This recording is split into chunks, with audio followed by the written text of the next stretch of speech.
Okay, hello and good day to everyone that is really tuning in here at the Sphere Rocket Podcast Network. Once again, I'm going to be the host for today's episode. My name is Dwayne, and joining us today is our guest, Matthew Aguirre. How are you doing? And welcome to the podcast. Well, thanks, Dwayne. Appreciate you having me. Doing good. Okay, and I guess to start off with with my question for today is, what do you think is the best thing that you can eat, like at a weekend, like celebrating a good sale on your business? What do you think Uh, is that kind of comfort for you, Lee, that kind of occasion? so ideal or what I can get in Texas are two different things. What I can Mm, get in Texas, it would either be like to celebrate like a good steak or going out to a Brazilian steakhouse or maybe some barbecue. If it was an ideal situation, I would probably be in Penang, Malaysia, eating some nasi kandar, but that's just me. Nasi gandar? Yeah, It's fried rice. In Indonesian, I think, I forgot. It's Asian fried rice, basically. right. Yeah, nasi goreng is the fried rice. The nasi kandar Yeah. has a lot of the curries and everything on it. So Oh, yeah. Nasi goreng is what I know about. Yes. okay, Okay. I did not expect you to, to yeah, mention something of like Asian dishes, but I know you're gonna say barbecue. The moment you mentioned you're from yeah. Texas, Well, we'll steak jump into that Asian barbecue. stuff here in a bit, why I've experienced that, but yeah. Yes. And I guess to officially start things off in the podcast, so can you tell us more about your background? What do you do for a living?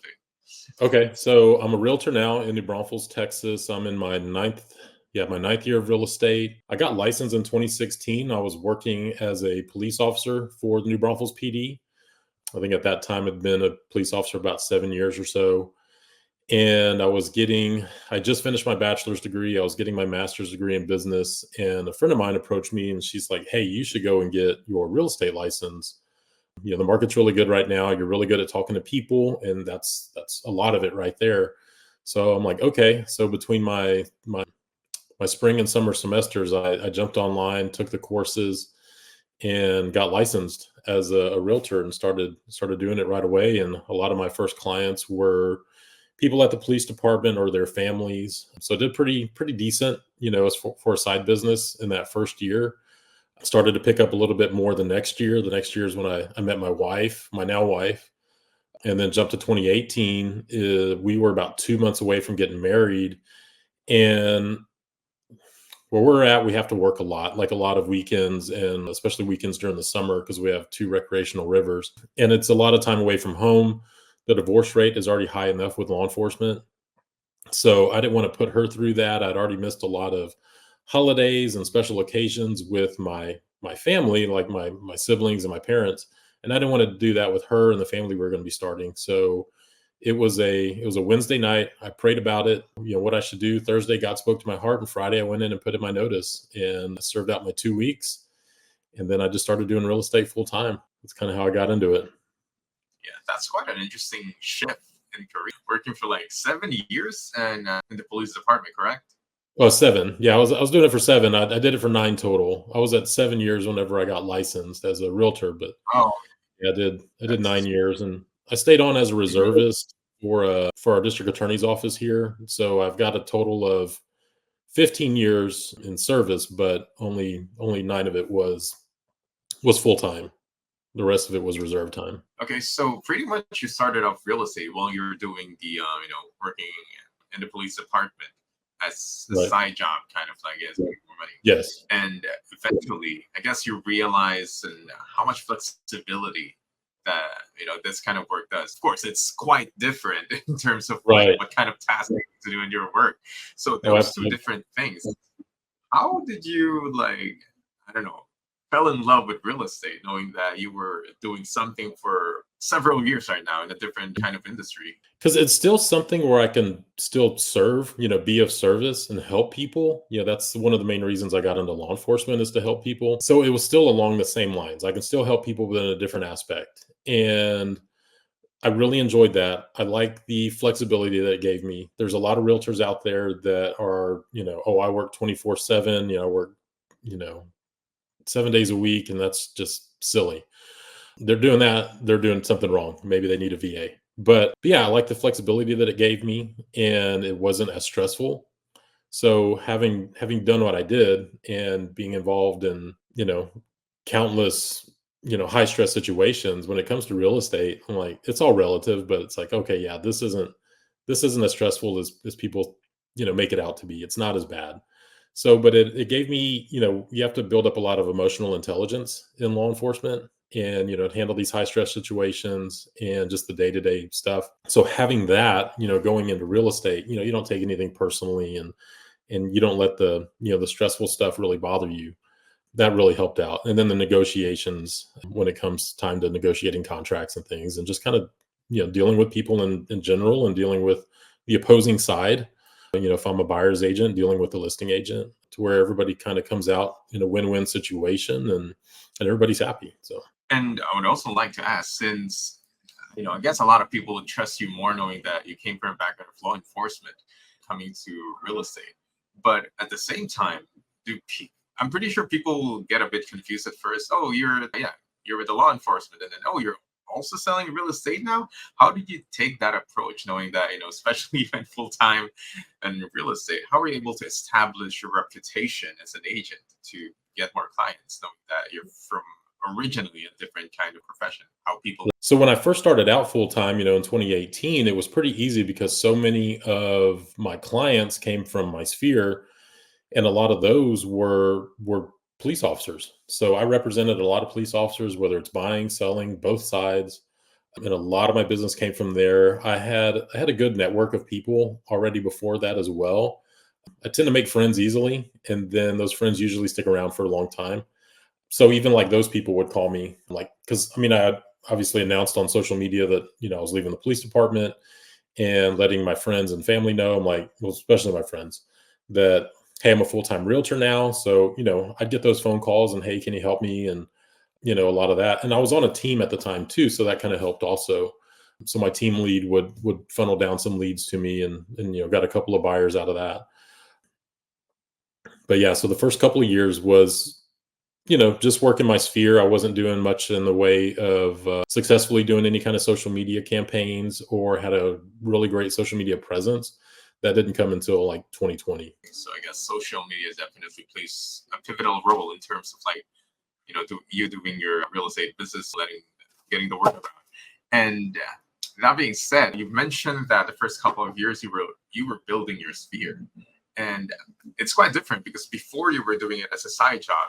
You don't need to go full time, but it would be more difficult now because since you're doing it full time, your entire salary, I would say, is going to be based on this alone. And we all know real estate, it's not like you get a regular salary. Like every month you need to work to get Right. something. So how are you able to Yeah. constantly get that cash flow? Is it like, all from the initial sphere that you got, or did you try to get it to reach out to more people using different methods compared to when you were doing it like as a side job? Correct. So in 2018 and 2019, no. I really didn't know, because I woke up that first day after serving my last shift, and I'm like, man, how do I do this on my own? And so the first couple of years were a little bit tough, and then in 2020 I really dug into social media. So it was at the beginning of lockdowns, and I heard about these guys that were doing YouTube. They're known as now as the Channel Junkies, and they were doing YouTube up in the Pacific Northwest in Oregon. And I just kind of followed along with them. I learned their tips and tricks, and I started a YouTube channel. I posted my first video in May of 2020, and I got my first phone call in June, and I closed them in August, and it just kind of took off from there. My business quadrupled in 2020, and it was because of YouTube. I started posting videos. It's called Living in New Braunfels, Texas, and I would do a video a week, and just talking about what it's like to live, work, and play in New Braunfels, in the town that I live in. It's just north of San Antonio, Texas. And there were a lot of people moving, relocating, retiring. Like my first clients that reached out to me, they were just retiring and moving down here from Michigan. And yeah, the phone just started ringing off the hook, and my business it took off and got so busy. So I attributed a lot of that to the YouTube channel that I have. And I've still got it, still going strong. I still get reach outs every single week. There was a time where I didn't even make any videos for a few months. I was just kind of burnt out from creating content all the time, and I would still get reach outs for a while. And once I started seeing that it was falling off, the calls were, and the emails and text messages that I would get, then I started to make more videos. And sure enough, like as soon as I posted one or two, the phone started ringing again. So it's kind of snowballed, you were just making videos until you garner more viewers. And before you knew it, even the past videos that you've made is still getting some views, and, they're constantly still reaching out to you. But Well, absolutely. that's, yeah, and that's quite a lot of tasks to do for you, because, you're still, real estate is still your thing. And sure, this is part of Right. real estate, but you still need to go out there, do some compliance and stuff like that. So I'm assuming you have more than just yourself in terms of like handling your business, or you like have a team, or you like a one-man army like that. Right now, so I have a small team. It's myself and my VA. So, 2020 just started getting so busy, especially at the end of 2020. I was so behind on my paperwork and compliance and getting things in so I can get paid, that I had to hire a transaction manager. And that transaction manager was costing me, between $300 to $450 per transaction. And I already knew about Sphere Rocket and about VAs. I'd seen Justin on a couple of podcasts before, and I talked to some guys, Matt Kilderman on the Only Real Estate Podcast Worth Listening To. That's actually the name of it. And we had talked about VAs. So it was in December of 20 or January of 21, I reached out to Sphere Rocket and said, did the interview, and I'm like, hey, I need a virtual assistant and this is what I need. And they did their rounds of interviews. I interviewed those 5 or 6 along with Sphere Rocket, and hired Grace, my virtual assistant. And she started February 1st of 2021, and she's been with me ever since. 3 years. Yeah. Yeah. Yeah, more than Almost 3 4. years. Yeah, more than 3 years, 3.5 years or so. And she was your first and only virtual assistant, or did you eventually end up hiring more virtual assistants? She's the only one that's been full-time. I had one that I got through Sphere Rocket that was an intern that did some research stuff for me for a little while. And I had one more, when was this? In 2022, the fall of 2022, Grace had a baby. So she went on maternity leave. I paid her all 3 months of maternity leave, and I was able to get a replacement to fill in for her to keep my business going while she was, spending time with her baby and her family. Now, she must have done an amazing job. You're able to retain her for like 3 years. Absolutely. So, Absolutely. what was she able to what were the differences that I guess you experienced when you first got a VA? I'm pretty sure you have your expectations, maybe some doubts about it, because it's your first time getting a VA. And how did it turn up in the first few months and setting up and everything?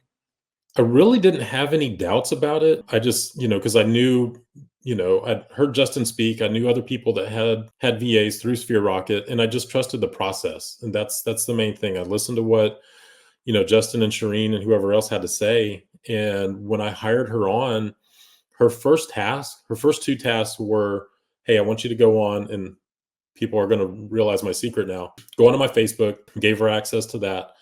And every morning she would go and tell people happy birthday for me.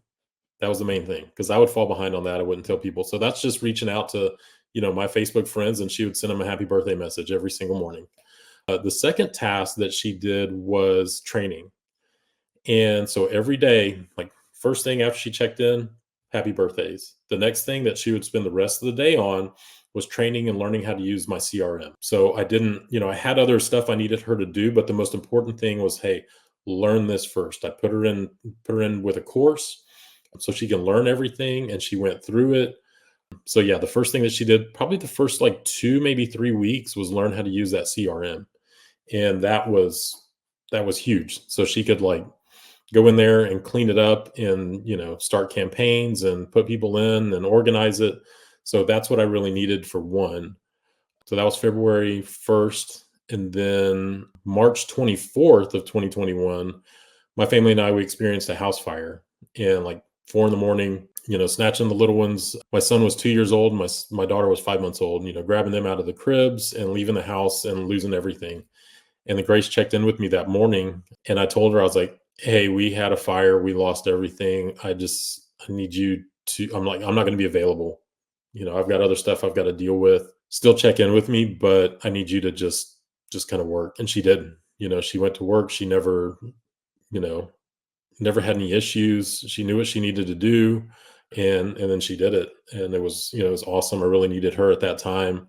She would check in on us. So that was huge. And then shortly after that, I was still editing my own videos. And that takes a while. It takes me maybe start to finish figuring out what, notes I'm going to have for a video and then shooting it 30 minutes tops. But it would take me 4, 5, 6 hours to edit one. And my first one, I never even edited it. I just took all the clips, put them together, made one video and posted it. It was horrible, but it got a lot of views. And then I think it was Grace's polite way of saying that my video editing is horrible. And she said, "When are you going to let me start editing your videos?" So I gave her one. I was like, "Here, do this one." And it was pretty complex. I had interviewed like 6 or 7 people and asked them the same questions. And she went and put them all together. She stitched it together, made it awesome. And since then, I haven't edited a single video. So she took over video editing for me, which took a lot of time. Bought back a lot of my time doing that, and she still edits my videos. So that was huge. And she'll still do other tasks every now and then. I'd much rather her edit the videos because it takes so long than actually do transaction management. So I've kind of taken that back over because it's not, with our system, it's not as bad. It's pretty simple. But yeah, she mostly does video editing. She'll do some social media content, creating posts and whatnot. And she still does the happy birthdays, but yeah, that's her main task right there, though. It's quite amazing, though, especially the first part, just saying happy birthday to random people on social media. Yeah, it does makes a lot of sense, though, because randomly messaging someone out of nowhere for no reason at all makes it sound like a door-to-door salesman kind of vibe. But if you're just really happy, they're, "Oh, who's this guy that greeted me?" Check out his profile, and then, "Oh, he's a realtor. Actually, I'm actually looking for someone," and one thing will lead to another. And, I guess in real estate, you don't need someone reaching out to you every single day. Maybe you get a few people reaching out to you in a month, and I guess that would be more than enough for that. But yeah, and the amazing part about your story is not amazing, the sad, and I guess that experience that made you realize and how much your VA was able to help you out, especially in that time of crisis. And how inspiring story for that. She was able to stand up for it. You basically entrusted her the business, and she was able to handle it well. Yeah. And that being said, how much of a difference, if you can scale it up from like 1 to 10, how much of a difference did having a VA made into your business, and how much, scaling it up, how much did it improve it? And 10. I mean, 10 out of 10 every day, because especially with the video editing, like I said, it could take 5 or 6 hours to edit one video. In the way that she does it, it was taking me 5 or 6 hours to edit the videos the way that I was doing them, and they weren't good. She brings in graphics and does B-roll and has all this other stuff going on and some voiceover, and it blows my mind. I can't do that. I still can't do that. I fired myself. I don't learn how to do it. She can do it. So, but that, shooting like 2 videos a week, I was posting one, but I would kind of batch shoot. But just freeing up that time, led me to be able to do more dollar productive activities, expand the channel a little bit to where instead of just, talking to the camera like this, I could go out and shoot things kind of on location in communities, at model homes, things like that. So, or if I just wanted, some extra time to just kind of relax, I bought back that time as well. So I was able to do that so I could pour more into my business instead of being in my business, working on the business instead. And also giving you more time and flexibility for your family, which was the main reason why you got into real estate in the first place. So to get more time for yourself. And I would also like to ask, I guess my last question for the VA part is, in regards to having your own VA, I guess you've already laid out your plans. Like, it's like step by step, and how are you slowly taught your VA to handle things, started as handling birthdays until she got to more complicated things like CRM and video editing. How long did it take you to fully have that kind of process going on until she can automate, do it on her own? It took maybe 2 or 3 months, especially once she started editing videos. But right away, it's not like I had to check in with her all the time, because she was, I could see that she was sending out the birthday messages. I could see that she was doing the training, for the CRM. She still uses Screenshot Monitor to this day. So that's a must, but never had any issues with it. And I'll go a long time without even checking it, but I can always check it, and I know that she's logged in and doing her work. So, but it took a little while for it to get rolling to where it's kind of automatic. And I think that's where a lot of people might fail with VAs, is because they just assume that this VA is going to be able to know everything like if I went in and I assume that my VAs that I just hired is going to know how to do everything that I want them to do, then I'm going to fail. I took the time, I trained her. So when she was doing transaction management, I put her through our course here in Texas for contracts so she can learn the contracts, learn the paperwork, the verbiage, where to find everything whenever she's needing to do that transaction management. So she has a better understanding, better knowledge of them. And that was a big thing too. So I think that a lot of people don't do that whenever they have their VAs. They don't take time to train them. They say, "Oh, I'm too busy. I don't have time to train my VA." That's just setting yourself up for failure. You have to train your VA to do things the way you want them to do them, or it's just not going to work. You're not going to be happy, and that affects you, and that affects that VA as well. I guess they had this kind of mindset, like the reason I hired a VA to save more time. So that's spending less time with them. But you need to make sure that everything sets up. I guess it's an investment, time investment. And once you're complicated, then I guess it's going to be a well-oiled machine to say that we'll just keep it going. But of course, touch base is always important to just check out everything. No need to micromanage it. Check how is it going? We're able to do this. No need to be on a call or like a video call, like like the entire shift. Just a basic checking out and how things are going would be enough, I guess, to monitor how your VA is doing. Yeah, after a while, definitely. And what I tell people, because I'm also an authorized dealer with Sphere Rocket, and so what I tell people when I'm talking to them about VAs and their needs is they're like, "Well, I'm going to wait 1 or 2 months." So I tell them, it's like, "Okay, right now, start recording your screen whenever you do anything. Get a subscription with Loom." Record your screen, because that's going to be one of your training videos, and you build up that bank and that library that you can provide to your virtual assistant or assistants, so they know how to do what you need them to do and how you want it done. Well, yeah, that makes a lot of sense. So instead of the assistant going back and forth with you, just put it on a file, and he or she is just going to watch the videos, and I guess she'll just review for herself. Absolutely. And now, going back to your business, you're more on selling real estate, or are you also doing any other services other than selling properties? Mostly the real estate, and then the being the authorized dealer with Sphere Rocket. But with the real estate business, I actually took it kind of globally for a year that we haven't touched on. And my VA Grace she helped me do that. I wouldn't have been able to do it without her. So in August of 2022, my family and I, we left the US and traveled, overseas for a year. And we spent 6 months in Southeast Asia and then 6 months in Europe and the UK. And I still able to maintain my real estate business, to a degree, and maintain my YouTube channel, actually 2 YouTube channels now, because I created one for the traveling as well.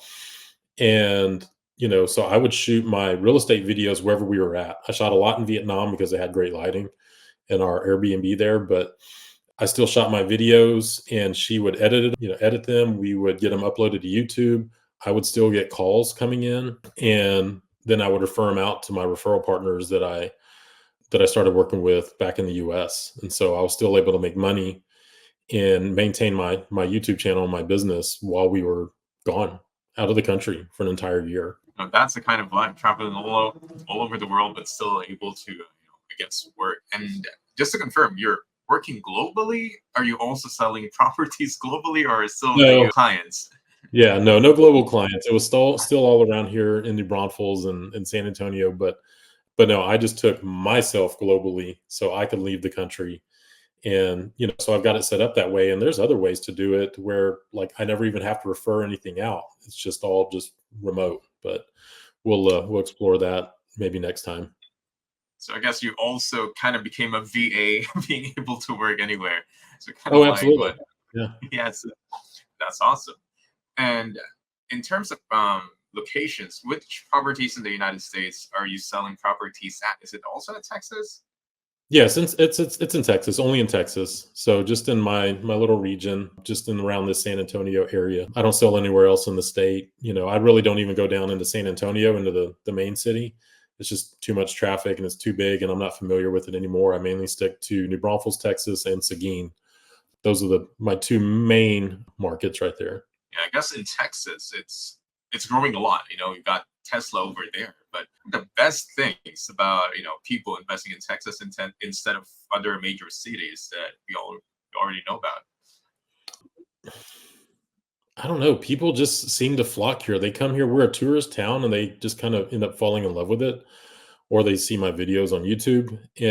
But I mean, we've got great weather. It's fairly warm here, even in the winters. We will get cold. It'll get to freezing or below sometimes. But people love the weather. They love all the outdoor activities that they can do. The people here are friendly, so they just kind of fall in love with it, and they tend to stay, or they come on vacation and they end up buying something and moving here permanently.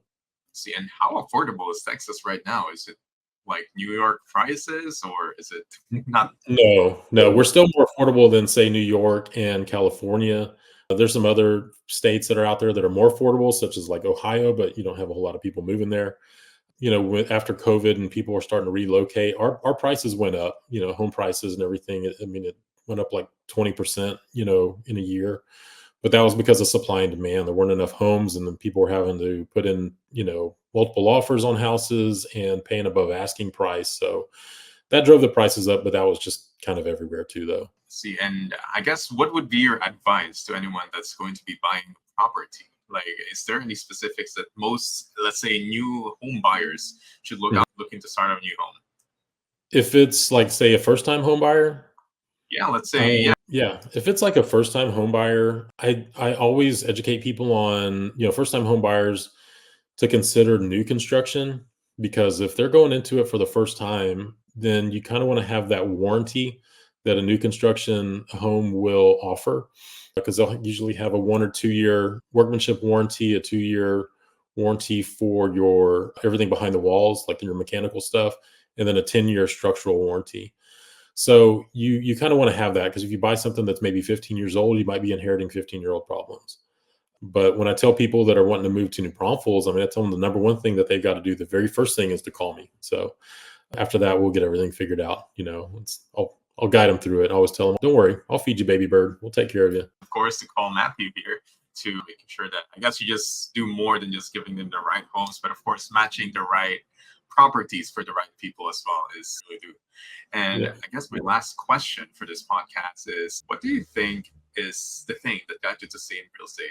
I mean, 7 years in the police department.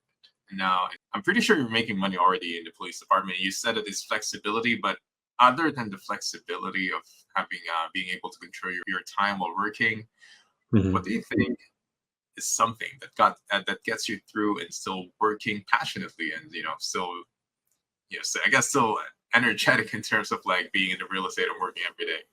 Right.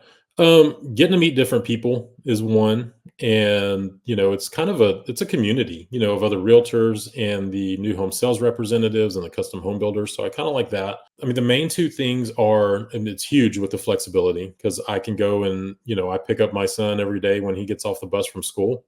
I can take vacations when I want. Like, I've got a cruise coming up in a week, and then in a month, I'm going to Denmark for a week. So I have that flexibility to do that. But the main thing is the time and the flexibility that I have to be able to spend with my family. That's the biggest thing.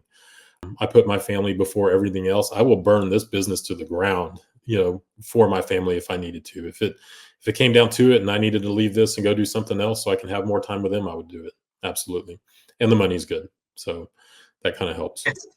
Yeah, I guess after the unfortunate accident that you've had in the fire, I guess it kind of opened up your eyes that it's not really money that matters, but family. It's all limited, and knowing Absolutely. that you can match it up with having more time for yourself, it's something that really gets you through to make sure that simple things like, as you mentioned, like getting your son to school, picking up the bus, and Mhm. going to the bus to school. It's all awesome things that cannot be bought by money. The time No. that those are the Yeah. golden years growing up. Right. And I guess also it also helps you to have more flexibility to have an assistant. So having a VA definitely helps because, of course, you Yes. can be a one-man agent, but if you say you're going to be like Matthew here, being able to have a vacation whenever he wants, of course, having an assistant is essential to be. Yes, absolutely, especially with having the YouTube channel and needing that to run. And so, yeah, having a VA is absolutely essential. I mean, if it was I'll eventually have more, That's the goal, is to have more VAs, one that's doing like, client care, following up with different clients, and one dedicated to social media. And when I'm on vacation, the big thing too that Grace does for me is my email management. So I don't usually check my emails, and she'll go in, check them, delete the trash, and put all the ones that I need to look at in a vacation folder for me. Yeah, I'll be able to focus on the things that actually really matters in the business. Yes, And absolutely. I'd like to thank you so much for attending this podcast. Thank But you. of course, before we end this, what are the best ways to contact you or to get in touch with you? And maybe you would like to promote anything else in the podcast, or give a shout out. Yeah. I mean, it's, if you're watching this and you're thinking about moving here, if you have any questions, my Instagram is mattsellsnb, MATTSELLSNB, like New Braunfels. I usually check that daily. My email is also mattsellsnb@gmail.com. So that's where, people can reach out to me if they've got any questions. But if any other agents want to learn how to, or any business owners, it doesn't matter who, is wanting to learn more about virtual assistants, they can either reach me at mattsellsnb@gmail.com, or time4leverage, the number 4, time4leverage@gmail.com, or go to timefordleverage.com. That's the website. So we'll be able to put them in touch with Sphere Rocket and get them some help to buy back their time and get some leverage. Oh, yeah. That's amazing. And I guess I'll just put it in the description box so people won't be making some typos while they're typing that. So Yeah. I guess that's all the time that we have for today, Matthew. It's been amazing Awesome. having you. Yeah, I've learned a lot too. And hopefully for the people that are listening, you'll be tuning again in the next episode here at the Sphere Rocket Podcast Network. Goodbye, everyone. Thank you. Feeling overwhelmed by your business tasks? Well, it's time to step up your game. Visit www.sphererocketva.com and get a virtual assistant from us at Sphere Rocket VA. Streamline your business operations and focus on what really matters.